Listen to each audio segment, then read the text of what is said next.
회장입니다. 뭐라고요? 네, 우리 총재님 말씀을 선포하기 전에 우리 총재님은 백석 중경 총회장님이시고 대한민국 방송 설교 대상 수상을 하시고 두 번째로 연세대학교를 빛낸 인물 중에서 선정되셔가지고 자랑스러운 연세인상을 수상하셨습니다. 박수 한번 주시겠어요? 네. 또 한국기독교총연합회 주최하는 한국교회 존경하는 부목회자 선정에 수상하셨습니다. 할렐루야! 은혜 하나님께 영광이고 CPS의 영광이 할렐루야! 진짜 할렐루야! 할렐루야!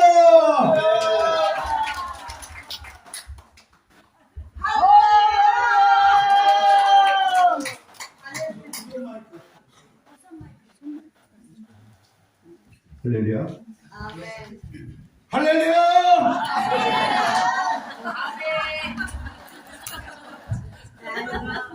할렐루야. 감동을 위해서 기도하겠습니다. 그것이 아버지 하나님, 우리 CTS 부흥회를 축복하여 주셔서 특별히 하나님께서 우리 회원 목사님들 한 분 한 분을 이 자리에 함께 해주시니 감사합니다. 아멘. 우리 사랑하고 존경하는 우리 이기쁨 대표회장을 성령으로 충만하게 하시고 불의 요정으로 세워주셔서 거듭나는 이 민족의 보고만 올라선 한국교회 부흥을 위해서 귀한 요정이 무릎 꿇을 때마다 아버지의 성령의 불이 전국적으로 전 세계로 번져나가게 하여 주시고 아버지 이곳에 특별히 우리 주의 종들 살아가시는 사역지마다 놀라우신 부흥의 역사가 일어나도록 도와주옵소서. 부유하고 영락하고 아름답게 같은 인생을 세우셔서 이 시간 말씀을 전하게 해주시니 감사합니다. 한마디라도 우리 성도가 우리 주의 종들이 귀담아 듣고 목회 현장에 도움이 되게 하여 주시고 오직 하나님만 영광 돌리게 하여 주옵소서. 주 예수 이름으로 감사하며 간절히 기도드리옵나이다.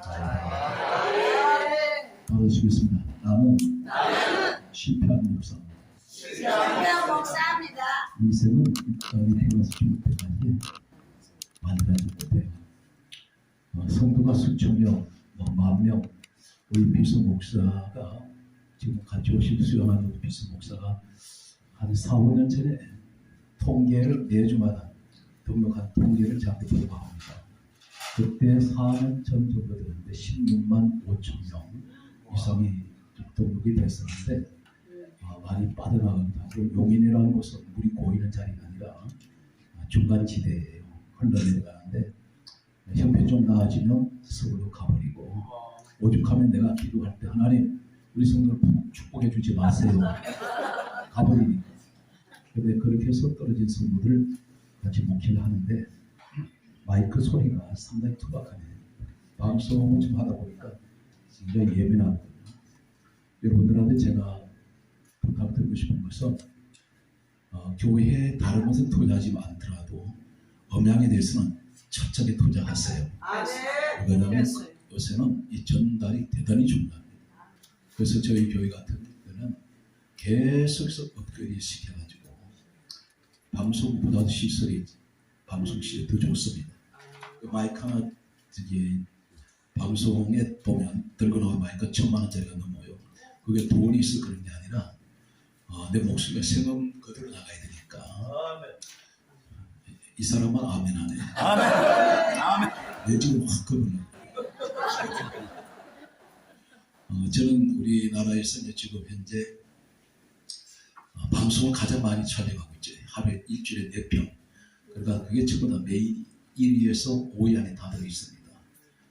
그래서 이제 CBS는 그분들의 이야기는 황금때가 주로 금요일, 토요일, 주일이에요. 여기는 줄을 섭니다. 위에 터져요. 왜냐하면 요새 그 코로나 때문에 전부 다 방송을 하려고 하는 분들이 굉장히 많습니다. 그런데 그 시간도 오전 새벽 6시부터 9시까지 그리고 저녁 6시부터 11시까지인데 저는 금요일, 토요일, 주일로 딱 집중이 되어 있죠. 그래서 이제 CBS는 그 칠판으로 하고 있는 토요일 날 9시 20분에 나가는 이 최고의 시간입니다. 그다음에 뉴스 시간에 파격적으로 그 시간에 제게 50분을 줬어요. 50분은 성경밖에 없죠. 그 다음에 또 CTS는 주일날, 주일 설교, 그 다음 금요철야는 압도적으로 1위입니다. 그 다음에 이제 119 기도회, 이것이 이제 모방이 안 되죠. 119 기도회 같은 경우는 혹시 보시면 하고 소름 돋보세요. 그분 보시면 밤 토요일 11시에 나가는데, 그건 뭐 조금 누가 모방을 할 수가 없어요. 전부 그냥 시편 같은 경우는 약간 10분, 15분을 그냥 쭉 안 보고 전부 다 제가 낭독을 하다시피 하고 있으니까. 근데 제가 잘나서가 아니라 우리 김정경 우리 성교사가 와 있는데 저에게는 저 사람이 참 고마운 분이에요. 제가 옷살리에 서지 않은 못할 때 하늘사 출신인데 저는 옷살리를 서고 싶은데 옷살리 서지 않고 있어요. 서고 싶어도 못 썼습니다. 같은 김기대 목사, 설동구 목사가 이분이 우리 김진경 선교사가 그쪽 연결시킨 거예요. 그리고 완전 무명의 목사들을 서타로 만든 거죠. 그래서 내가 거기서 상당히 오랫동안 대표장도 하고 했는데 중요한 거, 이 인연이라는 게 참 중요합니다. 아멘. 여러분 만남이라는 게 얼마나 중요해요. 이 소리가 참 마이크가 왜 이렇게 이 만남이라는 것이 보통 중요한 겁니다. 여러분들이 CTS에 만났다는 거 행운으로 아세요. 우리나라에 300개 넘는 성교단체, 부부단체가 있는데 전부 유명인시래요. 다 이름 갖고 있어. 근데 지금 살아남는 것은 제가 감히 말씀드리는데 CTS 상합니다. 방송 이름 그들 그 갖고만 있어도 그리고 여기저기 떠돌아다니지 마세요. 철새 목회자 쓰지 않습니다. 제가 우리 이기쁨 목사한테 제가 얘기했는데 앞으로 CTS 외에 다른 데 가입하거나 이런 사람 다 아웃다 시키라고 그랬어요. 다 빼라고 그랬어요. 이분들 여기저기 줄 서가지고 제대로 돼서 한 사람도 없어요. 저는 오로지 사왕에서 별별 저한테 자리를 제공하려고 별별 정치권에서 그렇고 하루에 한 3군데 4군데서 들어오는데 하나밖에 없습니다. CTS. 그 하나만 가지고 충분해요. 여러분들이 뭐 특별하게 틀려고 하지 말고 있다 보면 한 피도 시키세요. 뽑아낸다. 그러니까 CTS만큼 저는 좋은 데가 없습니다. 자, 이제 여러분들이 설교를 어떻게 해야 될까? 성경은 이사야 34장 16절과 디모데후서 3장 16절과 잠언 30장 6절 말씀 갖다 소개하면 이사야 34장 16절 이렇게 말씀합니다. 하나님께서 말씀하시기를 너는 여호와의 책을 읽어보라. 성경 말씀이에요. 여기 사실 말씀이 이는 여호와의 입이 이를 명령하셨고 하나님이 그렇게 기록하라고 명령했습니다. 그리고 그의 영이 이것들을 모으셨다. 성령께서 성경을 모으셨어요. 기록하게 하신 분 누구냐? 하나님입니다. 성경은 디모데후서 3장 16절에 모든 성경은 하나님의 감동으로 기록이 되어 있죠. 그런데 왜 당신 얘기를 해요? 강단에서 당신. 그래서 바울이 뭐라 하냐면 주의 종 되는 거 좋아하지 마라. 좋지. 자치.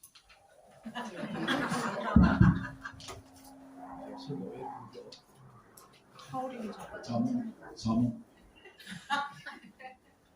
저 유선 마이크. 잠언 30장 6절에는 따라서요. 말씀 외에 다른 것도 하지 마라. 하나님 말씀은 너 내가 너를 책망하겠고 거짓말하는 자가 될까 두려우리라 그랬습니다. 아멘.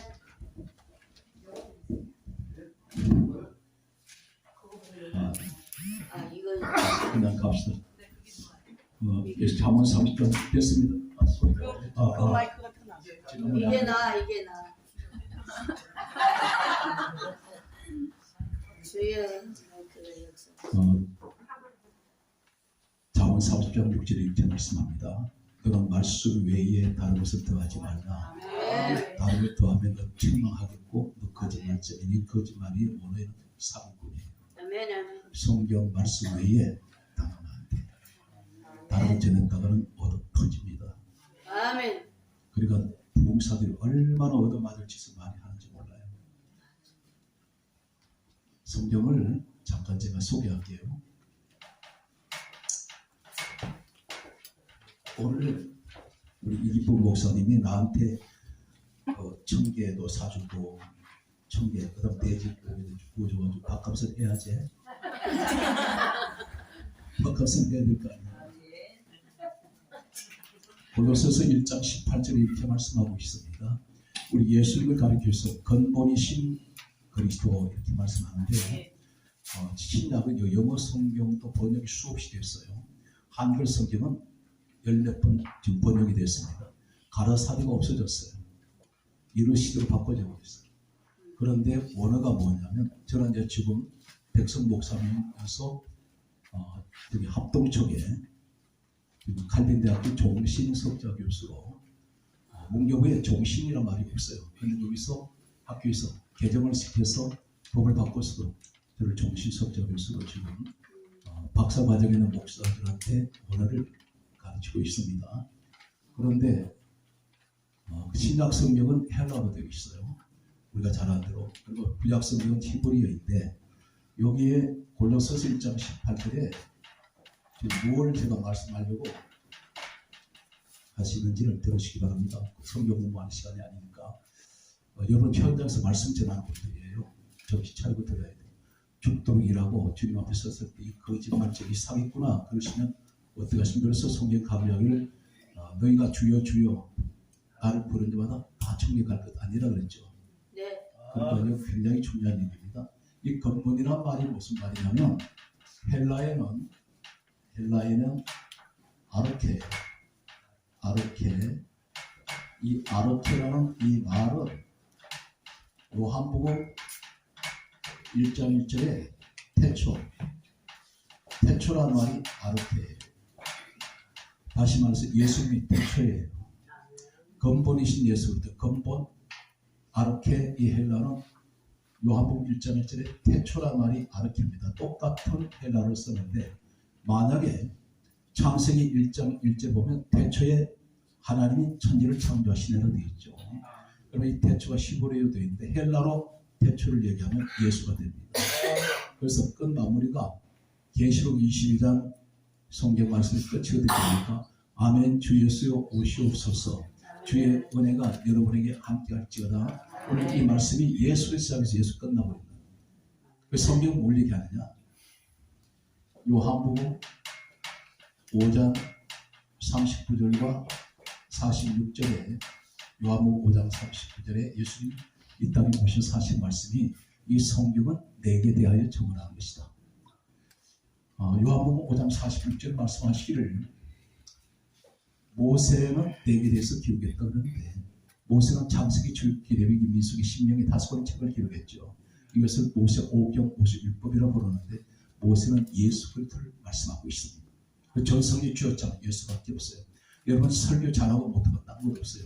내가 예수를 제대로 전했는데 그것이 전 성경은 예수를 이야기하고 있습니다. 그래서 오늘 이 자리에 제가 소개하고자 하는 게 베드로라는 사람을 오늘 모델로 소개합니다. 우리 목회를 저 목사님은 성도가 10,000명이니까 예를 들면 야 목회 성공이구나. 그건 우리가 인간이 보는 기준이에요. 저 사람은 성도가 10명밖에 없으니 저 사람 실패했네? 아니에요. 하나님 보실 때 그 목회 성공한 사람입니다. 그러니까 그런데 어떤 걸 돌아봐도 우리 실패자입니다. 인생의 실패자, 사업을 하셨던 분이 예수 안에 있으면서도 사업이 실패한 분이 있고요. 또 가정생활이 부부가 깨져버린 가정이 있습니다. 내가 믿음 생활하고 있고 예수를 믿었고 목사까지 됐는데 이혼하는 가정이 있어요. 권사가정도 이혼할 수 있습니다. 근데 이건 죄가 아니에요. 이혼은 죄가 아닌데 그러면 이 사람은 처음에는 행복해지려고 부부가 만났는데 살다 보니까 서로 간에 사정이 어떻든 갈랐을 때 두 사람의 상처가 남습니다. 이것은 실패한 거예요. 아픔을 가지고 있단 말이에요. 그러니까 누구나 다 이 아픔을 겪고 있는데 가장 우리는 목회자이기 때문에 목회의 실패를 경험할 때 이 자리에 아마 계속해서 왜 안 되는가 이유를 얘기합니다. 코로나 때문에. 어쩌면 나는 여건이 좋지 않으니까 왜 지하에서 못 벗어나니까 상가에서 못 벗어나니까 아무래도 돈이 없으니까 다 이유가 있겠죠. 그리고 우리는 어떤 명분이든 다 실패했습니다. 현재까지. 그런데 베드로의 모습을 봅니다. 베드로를 소개합니다. 마태복음 8장 14절과 사도행전 4장 13절 보면 마태복음 8장 14절 보면 이 베드로 집에 성경이 이렇게 강조합니다. 베드로 집에 장모가 열병으로 앓아 누워 있더라 이렇게 되어 있습니다. 여기 불난 거 아니죠? 아, 여기 이상한데요. 저 지나가면 미리 얘기해 주지 그랬어. 뭐가 옳은 줄 알았어. 여기 마태복음 8장 14절에 성경 강조합니다. 베드로 집에 장모가 열병으로 앓아 누워 있더라 되어 있는데 이 말씀을 왜 접근하냐면 성경은 분명히 하나님께서 기록하게 하셨습니다. 그런데 이 내용이 왜 기록되어 있을까요? 베드로라는 사람은 가정을 가지고 있습니다. 베드로에게는 아내가 있습니다. 이 장모 되신 분이 베드로 집이라고 강조합니다. 베드로 집에 장모가 누워 있다는 것은 베드로가 장모님을 모시고 한 집에 같이 살았다는 것을 성경을 강조하면 이 사람은 유부남이라는 것입니다. 그런 가정을 갖고 있습니다. 그런데 사도행전 4장 13절에 보게 되면 그는 부흥이가 아니기 때문에 제가 찬찬하게 강의 겸 째려보지 마세요. 좀. 무섭다. 이건 초부흥사들만 눈매가 됐습니다. 사도행전 4장 13절 보면 베드로를 가리켜 이렇게 말씀합니다. 본래 학문이 없는 범인이라고 되어 있습니다. 본래 학문이 없다고 되어 있습니다. 이 말은 이 사람은 정상 교육을 받지 못했어요. 학문이 없다고 했어요. 그런데 이 사람 직업이 어떤 직업이냐면 어부예요. 어부 직업인데 어디서 물고기를 잡았느냐면 성경에 오늘 소개되는 한 지역이 4가지 지명으로 나옵니다. 누가복음 5장 1절에는 게네사렛 호수, 요한복음 6장 1절에는 갈릴리 바다, 요한복음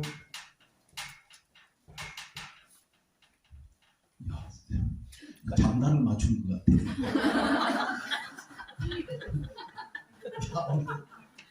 상당히 좀 복잡한 곳이에요.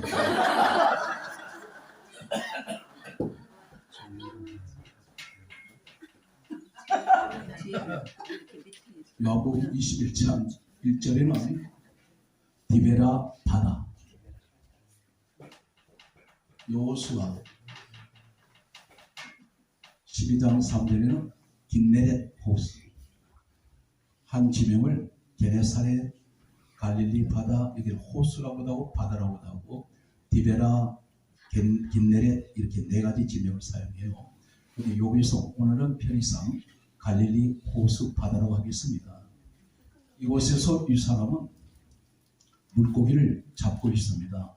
그런데 목사님들이 주로 이야기할 때 베드로 이야기를 할 때에 또 예수님 얘기할 때에 갈릴리 바다에서 물고기를 잡아서 막연하게 이야기하시면 안 돼요. 성지순례 갔다 오신 분도 몰라요. 성지순례 몇 번을 다녀왔다는데 갈릴리 바다에 대한 전혀 이 지역에 대한 아무것도 몰라요. 설교를 막 주소 들은 대로 설교를 하더라고요. 한 가지 여기서 오늘 좀 충격적인 얘기를 하겠습니다.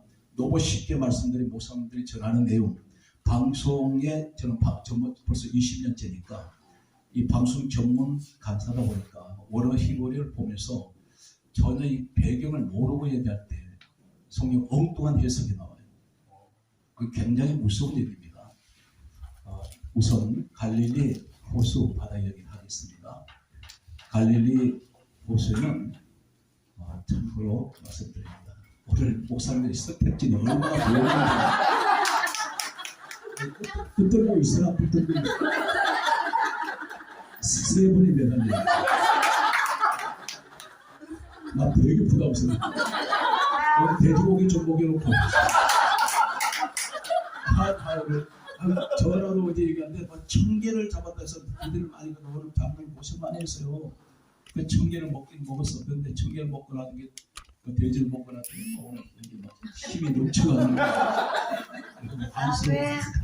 아멘. 머리 다 벗기는 거야. 이 갈릴리 호수 길이가 약 21km입니다. 길이가 약 21km, 폭은 12km입니다. 그런데 이곳은 낮에는 고기를 잡지 않아요. 왜 그러냐면 이 호수가 사막 한가운데 있습니다. 해가 뜨면 이 호수 주변으로 모래사막은 마치 불가마 같아요. 뜨겁게 달아오릅니다. 그러면 여기 각 사막에 불어오는 바람은 열풍이에요. 사람이 타서 죽을 것 같아요. 이 사방에서 갈릴리 호수 쪽으로 이 열풍이 몰아칠 때에 뜨거운 태양열이 내려줄 때 물의 수온은 올라갑니다. 여기다가 열풍이 몰아들어오니까 이 물이 데워져요. 물고기들은 본능적으로 어디로 피하냐면 물 밑으로 들어가고 낮에는 물고기 안 잡습니다. 그런데 성경에 보게 되면 마태복음 4장 18절 이하에 보면 베드로가 낮에 금을 던지고 있어요.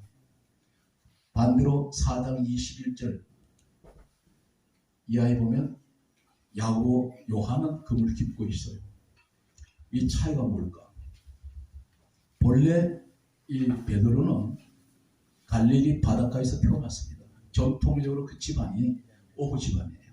그러니까 학교 다닐 적도 없고 죽음을 얘기하면 병은 오로지 물고기 잡는 밖에 몰라. 그런데 이 사람이 낮에 물고기 한 마리도 잡을 수 없다는 걸 모르고 있을까요? 너무나 잘 알죠. 왜 그렇게 하느냐? 이 사람 어부 중에도 가장 가난한 어부예요. 낮에 물고기가 한 마리도 수면에 올라오지 있지 않습니다. 그런데 우리가 한 가지 기억하죠. 누가복음 5장에 보면 밤미 새도록 물고기 한 마리 못 잡았다 그랬죠. 실제로 이 사람들은 해가 지고 수온이 내려가면 물고기는 수면에 올라와요.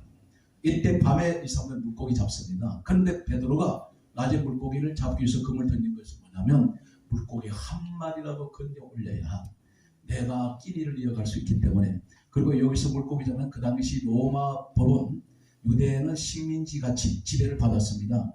여기서 뭘 하냐면 물고기 잡는 만큼 절반은 세금으로 바쳤어요.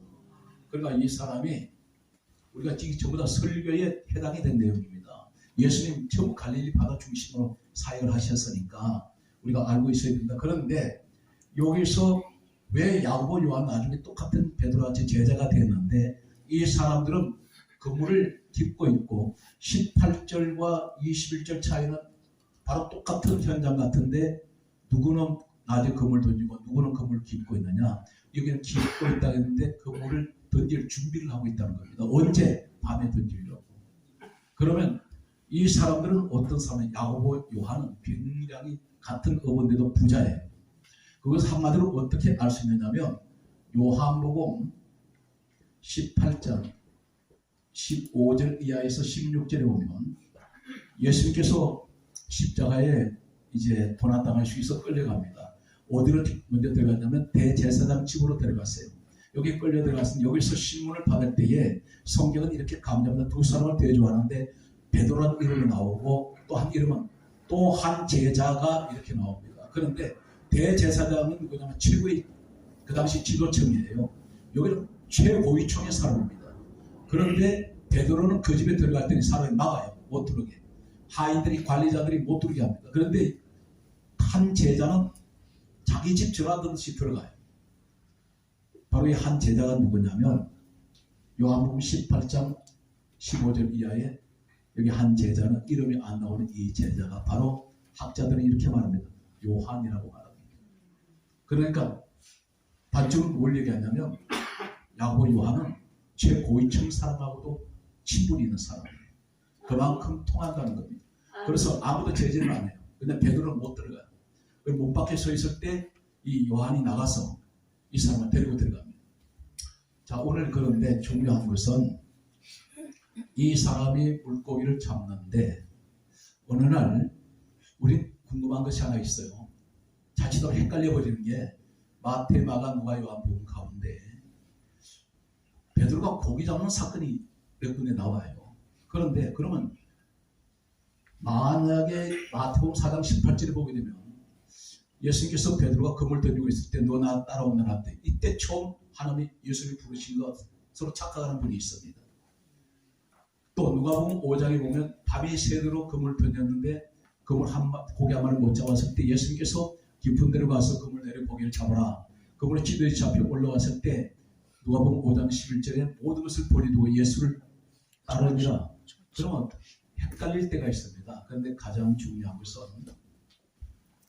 요한복음 4장 20절과 21절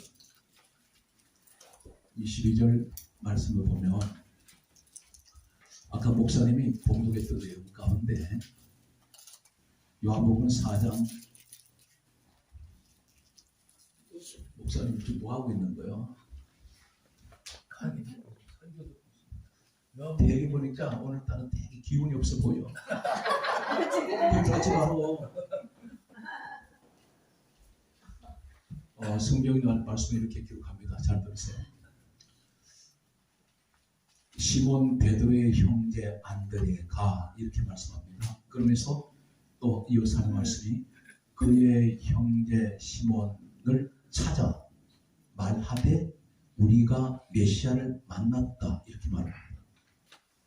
메시아 예수를 만났다. 우리가 기다리던 그분이 오셨어. 그런데 여기서 대단히 중요한 내용은 데리고라는 말씀이 나와요. 데리고 예수께로 오니 예수께서 보시고 이르시되 내가 요한의 아들 시몬이니 너는 장차 게바가 되려. 이때가 최초로 베드로와 예수를 만나는 시간입니다. 여기서 처음 만납니다. 그런데 우리가 데리고 그러니까 누가 데리고 왔어요? 안드레가. 이 말은 한마디로 우리가 번역된 것만 먼저 얘기하면 자발적으로 베드로가 순순히 온 것이 아니라는 거예요. 그러면 여기서 우리가 번역된 것을 보면 데리고 그러면 별로 의미가 없어요. 그런데 헬라에 보게 되면 헬라에는 이 말이 아고예요. 아고란 말이 똑같이 무슨 말이냐면 마태복음 10장 18절에 따르세요. 끌려가다 싶을 때 억지로 데려온다. 안 가려고 그랬어. 왜 그러냐면 고기 잡아야 되니까. 낮에도 고기 잡으려고 그물 던졌고 누가복음 5장에도 밤에도 그물 던지는데 이 사람은 자기가 고기를 못 잡으면 가족들 생계를 못 이어요. 장모님까지 모시고 있는 그는 여기서 데리고 이 말은 마태복음 10장 18절에 이 아고란 말은 끌려가다 이겁니다.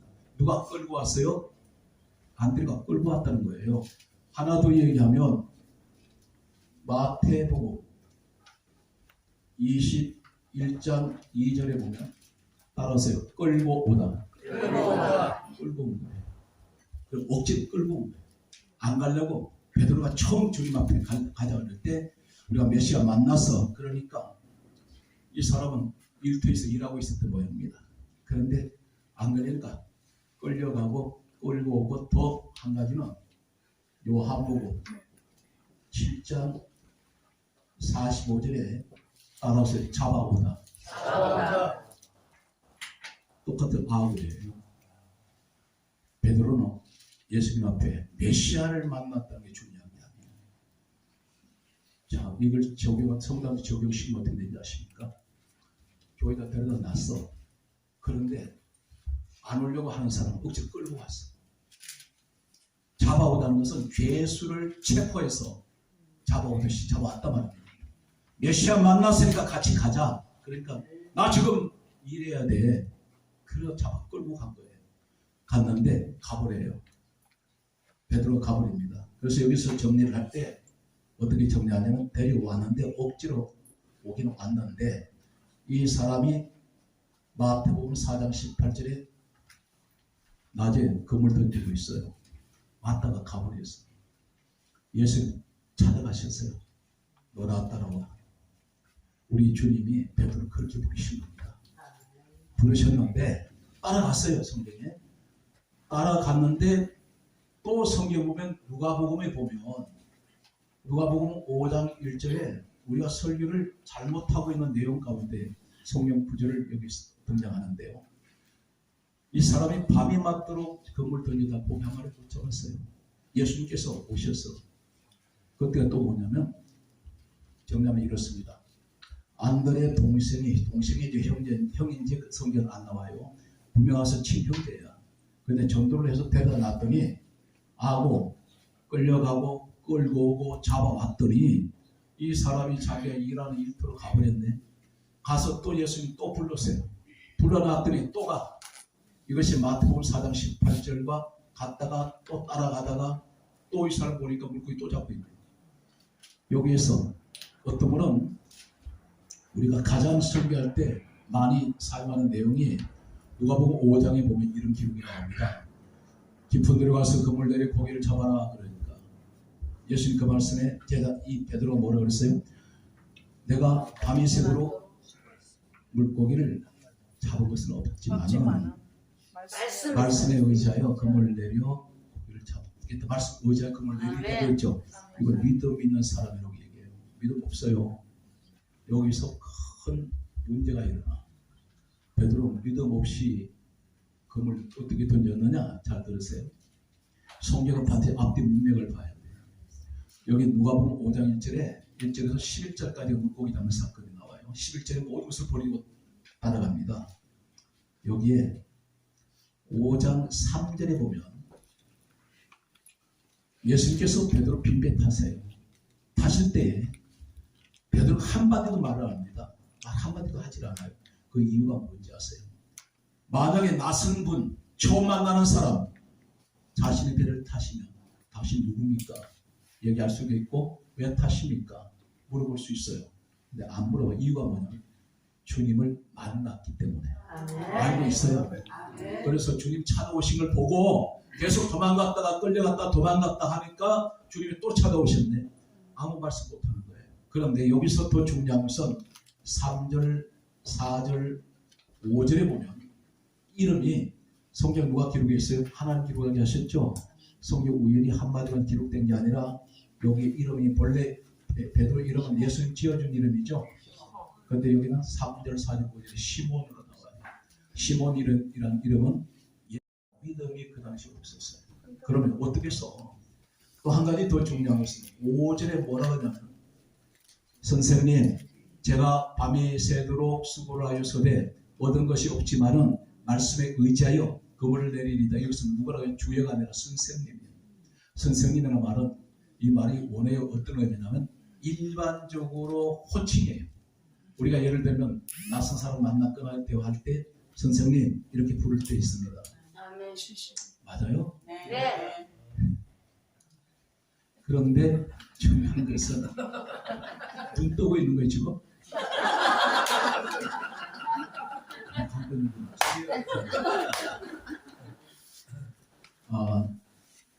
시몬으로 이름 나옵니다. 그런데 물고기가 그물이 찌들찌들 잡혀 올라왔을 때에 8절에 보면 여기서 예수님 무릎 아래 베드로가 무릎을 꿇고 엎드려서 하는 말이 주여. 이 주여라는 말은 헬라어로 퀴리오스예요. 퀴리오스가 무슨 말이냐면 똑같은 퀴리오스를 사용하는 내용은 사도행전 13장 48절에 따라서 하나님. 여기서 깨져요. 하나님. 잠시 전에는 물고기 잡기 전에는 선생님 그러다가 물고기 잡히고 나니까 바로 엎드려져서 주여 이 말이 하나님. 아멘. 왜 그러냐면 자신은 이 갈릴리 바다 너무 잘 알고 있는 사람. 주여. 물의 흐름도 알고 있고 물의 깊이도 알고 고기의 모든 생리를 아는데 저분은 물고기 한 마리 잡아보신 적이 없는데 목소리를 하시는 이분이 갑자기 30대 청년 예수님이 말씀 한마디에 자기가 이외에 그걸 끝내는 게 있다 한 말이 뭐냐면 그냥 이 사람은 자기 생각이 그랬을 것으로 추론할 수 있습니다. 나는 이 바다의 전문가인데 선생님이 그렇게 말씀하시니까 체면상 한번 던져볼게요. 이런 정도의 가벼운 마음으로 그렇게 물고기 잡으려고 그걸 내렸는데 놀랍게도 믿기지 않는 일이 일어난 거예요. 여기서 이 사람이 깨지면서 11절에 모든 것을 버려두고 예수를 따라갑니다. 여기서부터 예수 십자가 고난당하실 때까지 다시는 물고기 잡으러 안 가요. 여기서 아멘. 갔는데 중요한 것은 예수님을 따라가면서 얼마나 많이 넘어진지 아십니까? 이게 지금 우리 모습이라는 거예요. 아멘. 지금 주님을 본격적으로 따라가고 내가 목회자의 길로 가고 있고 늘 소원했고 늘 기도하면서 하나님 주를 위해서 살겠습니다. 때로는 고생스러워요. 힘들어요. 속에서 이런 것들 올라오는 것들이 참 많다. 나한테 있다니까. 때려 죽이려고 목사가 아니었습니다. 그런데 목사라는 한 가지 때문에 주님 때문에 아멘. 가장 정말 사람 같지 않는 사람 앞에 굽신거려야 되고 아멘. 그럴 때가 있어요. 내가 밥을 달라는 것도 아니고 돈을 달라는 것도 아니고 해주면 기도해 주는 것밖에 없는데 돌아오면서 나한테 욕 바가지로 돌아올 때가 있어요. 주여. 뭘 주여요.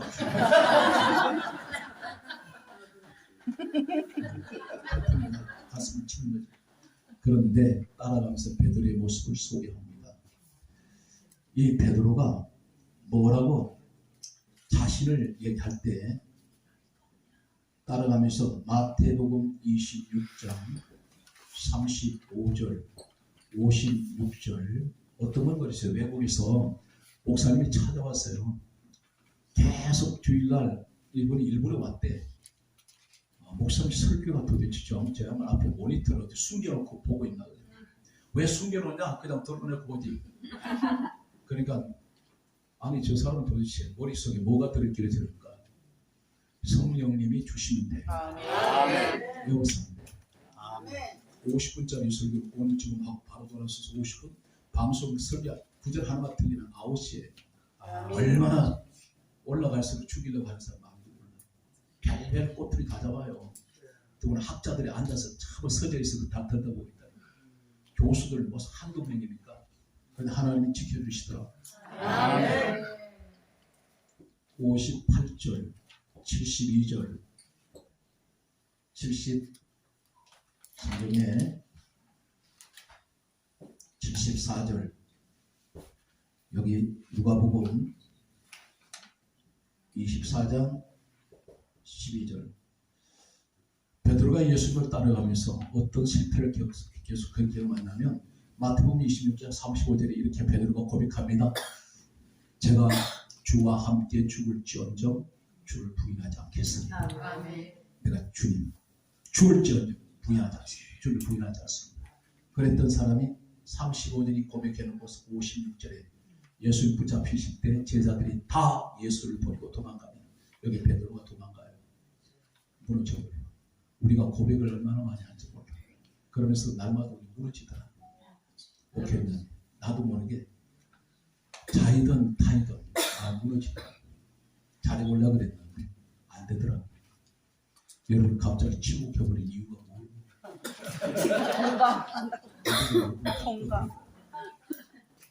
58절에 보면 따라서 멀찍이 멀찍이. 예수를 따라. 그러니까 우리가 주님을 따라간다면서 멀찍이 떨어져서 가. 왜 그러냐면 이래도 안 돼. 저래도 안 되니까 기진맥진 해버린 거야. 기도를 해도 안 되고 방법이 없어. 72절에 따라서 예수님을 부인하고 74절에 따라서 저주하고 누가복음 24장 12절에 이렇게 기록합니다. 부활하신 예수님 소식을 듣고 베드로가 무덤으로 달려갔어요. 달려갔는데 가서 무덤 안을 들여다보니 세마포만 놓였는지라 보고 성경 뭐라고 되는지 아세요? 놀랍게 여기며 집으로 돌아갑니다. 부활하셨는데 예수 찾아야죠. 안 찾아요. 왜 그런지 아세요? 베드로 머릿속에는 자신이 기대했던 예수님은 십자가에 달리실 때 예수님의 능력이면 반드시 그 십자가를 이겨 그 십자가에서 내려오실 줄 알았어. 그런데 너무 험하게 돌아가 버리신 거예요. 이 사람 생각에 무슨 생각이냐? 부활하셨다면 어떻게 하는 겁니까? 그렇게 힘없이 그냥 무기력하게 십자가에 죽으신 주님이 부활하셨다 해서 무슨 뭐 특별한 게 있겠습니까? 이런 절망감, 희망감이 가버린 거예요. 가버렸는데 성경 말씀을 보게 되면 또 뭐라고 기록되냐면 성경이 이렇게 기록됩니다. 요한복음 18장 10절에 보면 게세마네 동산에서 예수님 기도하시고 제자들이 같이 내려올 때에 로마 군병들이 예수님 잡으러 오셨습니다. 그때 베드로가 성경 가운데 칼을 빼서 대제사장 오른편 귀를 베어버린 이 사람 왜 칼 갖고 다녀요? 우리가 생각할 때 어떤 분이 그러더라고요. 내가 한번 설교를 보니까 회를 떠먹으려고. 아이고 주여. 유대 땅에는 날씨가 돼서 회 안 먹어요. 날 것을 안 먹어요. 그리고 왜 3년 예수님 게세마네 동산에 계실 때 최소한 3년 이상 베드로 예수님 따라다녔어요. 왜 칼 갖고 다니요? 이 칼이 원해는 금이에요. 금. 긴 칼이라 말이죠. 이걸 갖고 다니는 이유가 뭐냐면 그때까지도 예수님보다 칼을 믿는 사람이에요. 칼을 얼마나 잘 쓸길래 앞이 서 있는 대차하고 최소한 1m 앞이 대치했을 텐데 칼로 내리치니까 오른편 귀만 베어져 버려요. 이 사람은 자신이 칼을 믿는 사람이에요. 오늘 우리 모습을 여기서 보고 있습니다. 요한복음 21장 3절에 예수님께서 도망가버린 이 제자 베드로가 뭐라고 그러냐면 21장 3절에 나는 따라서요. 나는 물고기를 잡으러 간다. 옛날로 돌아가는 거예요. 제자길 안 가. 목회길 가다 보면 저도 그럴 때가 있었어요. 내가 이 길 잘못 나는가 봐. 처음에 상계동에서 시작했을 때 될 줄 알았어. 왜 그러냐면 뭐 인물도 뭐 그냥 괜찮게 생겼고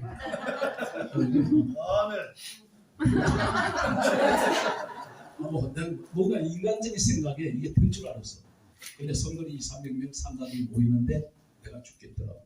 성령을 못 받았어. 이게 목회가 아니다. 근데 돌아가고 싶어요. 그래도 못 돌아가겠다.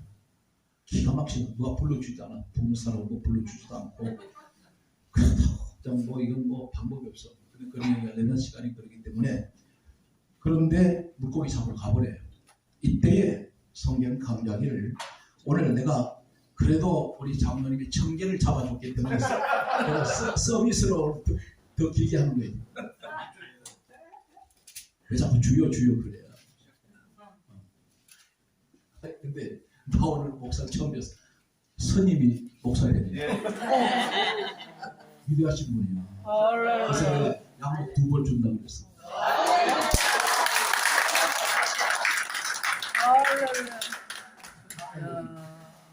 야, 근데 그 전에 물어봤어. 저를 교회로 바꿨대. 그래서 도움이 한번 할까? 근데 나 초청은 비싸. 자, 그런데 요한복음 21장 12절에 그리고 시간 없으니까 13절 15절 그리고 사도행전 1장 13절 2장 41절 5장 15절 계시록 20장 4절 주목합니다. 베드로가 도망갔는데 예수님 얼마나 여러분 끈질기지 아세요? 여러분 절대 도망가봐야 주님 못 벗어나. 내가 어디로 가지? 암에 세게 한 사람 지금 가정 먼저 도망갈 사람. 근데 이 베드로가 나 물고기 잡으러 간다고 포기해버리잖아요.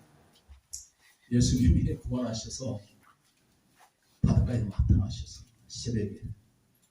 그러니까 이 사람들 밤새도록 또 밤에 고기를 잡은 거예요. 새벽에 물가에 바닷가에 나타나시더니 12절에 뭐라고 하시냐 하면 와서 조반을 먹으라. 조반은 아침이죠. 와서 조반 먹으라. 그러시면서 13절에 숯불에 떡과 생선을 채 구워 놓으세요. 그러면서 떡을 떼어서 주시고 생선을 발겨서 성경 발겨서란 말은 없어. 생선도 주셨어요.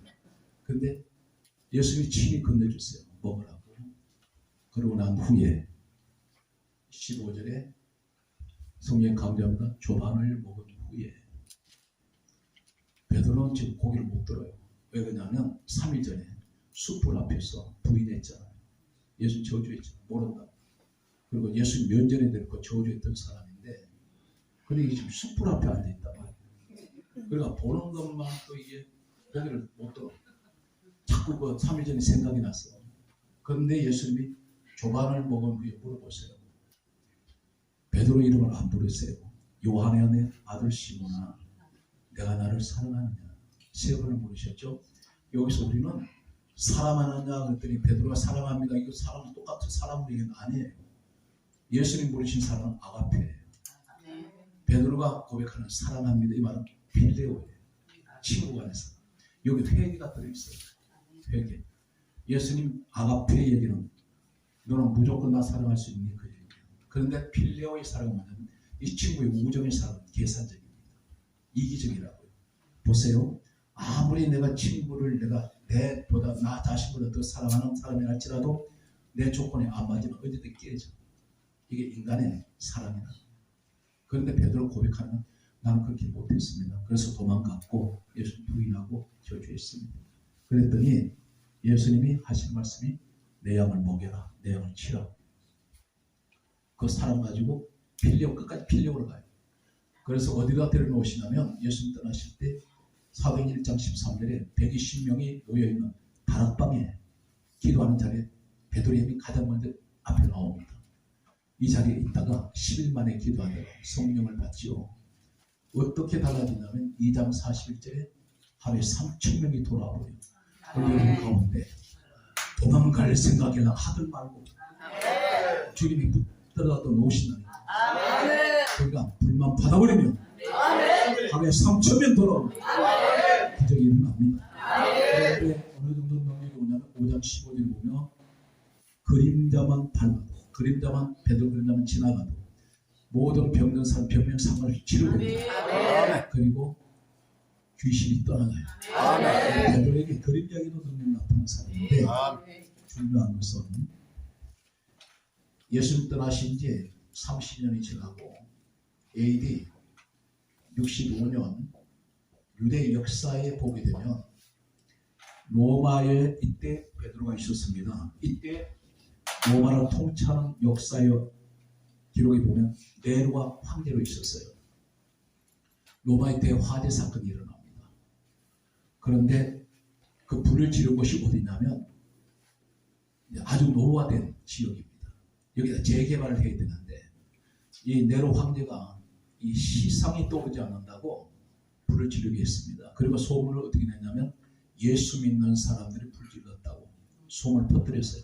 삽시간에 로마 시내에 이 소문이 확 퍼지면서 옥경이 몽둥이 칼을 들고 나온 사람들이 무차별하게 예수 믿는 사람 다 잡아 죽입니다. 이때 베드로가 백발이 성성한 베드로가 부인을 데리고 피신을 해요. 로마 한 언덕을 넘어가는데 베드로 앞에 처참한 피투성에 되신 어떤 분이 베드로 앞으로 걸어오셨습니다. 그러고 계셨는데 베드로가 자세히 보니까 30여 년 전에 십자가에 처참하게 못 박히실 때 피투성에 되신 예수님이셨습니다. 이때 베드로가 너무 기뻐서 주님 앞에 가까이 갈 때 주님이 외면하세요. 보지 아니하시고 베드로를 보지 않고 옆에 지나쳐서 불타는 로마 시내를 걸어 들어가셨습니다. 이때 유명한 베드로가 예수님 뒤에 무릎을 꿇고 코바티스 도메네 주여 어디로 가십니까? 그렇게 여쭈었습니다. 예수님께서는 뒤돌아보지도 아니하시고 불탄 로마 시를 바라보면서 나는 네가 버리고 가는 내 양들이 있는 곳으로 간다. 이 말씀 앞에 완전히 꼬꾸라져서 여기서 통곡을 하고 그는 다시 부유 손잡고 로마 시를 들어갔습니다. 그래서 붙잡혔는데 십자가에 달릴 때 마지막 십자가에 처형하는 집행하는 이 로마 군병한테 부탁하기를 내가 예수님께서 십자가에 매달린 그 모습을 하면 죽을 수가 없습니다. 나는 죄인입니다. 나를 우리를 거꾸로 매달아 주시오. 그래서 십자가에 베드로 부인은 거꾸로 매달렸습니다. 그리고 옆에 있는 부인한테 마지막 숨 거둘 때에 우리 함께 천국에서 다시 만납시다. 그러면서 그가 예배를 드리는데 주여 내 영혼을 받으시옵소서. 영혼을 받으시옵소서. 내가 주를 예배하나이다. 이렇게 하고 이 사람은 세상을 떠났는데요. 그가 어디 갔을까요? 천국이라도 똑같은 천국이 아닙니다. 계시록 20장 4절 보면 예수 그리스도를 위해서 목배임 받은 사람들 그리고 우상을 숭배하지 않은 사람들이 가는 곳이 천국에 1000년 동안 왕의 보호자가 있어요. 이 자리에 순교자들이 가는 자리가 있어요. 이 자리에 분명 베드로 갔습니다. 여기서 중요한 내용은 우리는 실패한 자입니다. 베드로는 계속 실패해서 한 가지 중요한 것은 주님은 실패한 그를 버리지 아니하시고 우리를 버리지 아니하셨어요. 숫자를 보지 말고 중요한 것은 하나님 나를 주의 종 삼으셨으니 하나님 날마다 처절하게 나는 무너지고 있지만 그러나 내가 실패한 것이 아니라 주님은 항상 실패를 찾아오셔서 삶을 내비세요. 내 손 잡아라. 내가 너 버리지 않았어. 너는 도망을 갔지만 베드로 수없이 도망갔지만 너 나 모른다 했지. 나 부인했지. 그래도 너 나는 버리지 않아. 내가 너와 함께 할 것이야. 사랑하는 분들은 여러분은 결국 예수를 말미암아 성공자가 됩니다. 이 자리에 가장 중요한 것은 우리 시트에서 부협의회는 전국에 300몇 개 단체를 우리가 통계를 보니까 다 이름은 있어요. 그런데 그 가운데서 다 개인 단체에 지나지 않습니다. 그런데 시트에서는 공용방송이에요. 86개 교단이 모여 있습니다. 여기에는 결코 쉬운 자리 아닙니다. 그런데 여기 끼워 저기 끼워 그러지 말고 한우물 파세요. 그래서 아까 강조한 대로 다른 단체에서 일하시는 분들로 가야 됩니다.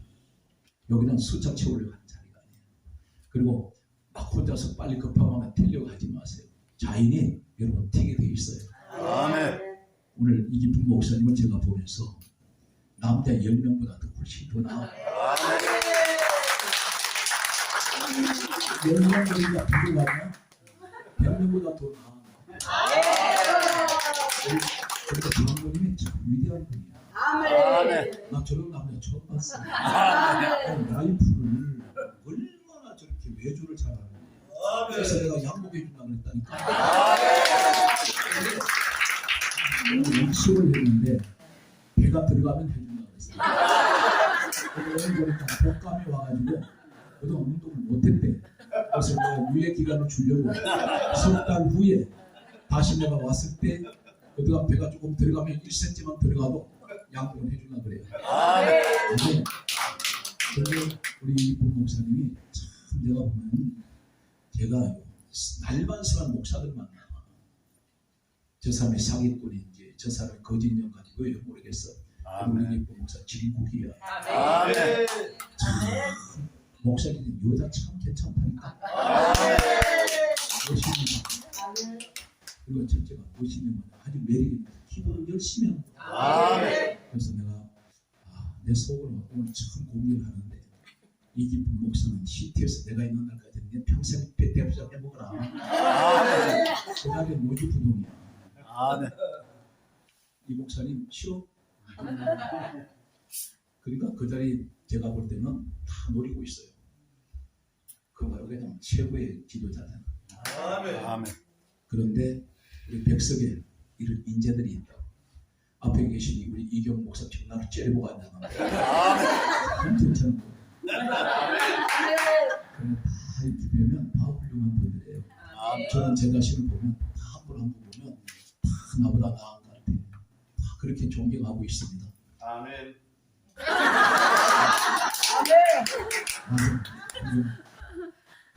서로 이 가족 분위기 속에서 우리 CTS TV 보면은 이 협의회는 어느 곳에 가든지 다 존재합니다. 지금 전 세계 49개국에 방송이 나가고 있는데 외국의 방송은 우리나라 국내 유일의 가장 많은 방송을 외국 내보내고 있죠. 여러분들이 긍지 가지시고 대표장 중심으로 오시는 한 시대의 부흥사가 되시고 목회자가 되시고 은사가자가 되시기를 예수님 축복합니다.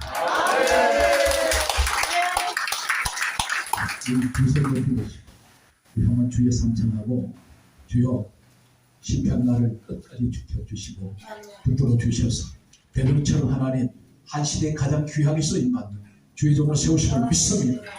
우리 시켜서 공예비를 써 기도해 주시면서 우리 주의 삼창하며 기도합니다. 주여! 주여! 주여!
이어서 강사단장이신 이휘자 목사님께서 봉헌송 해주시겠습니다.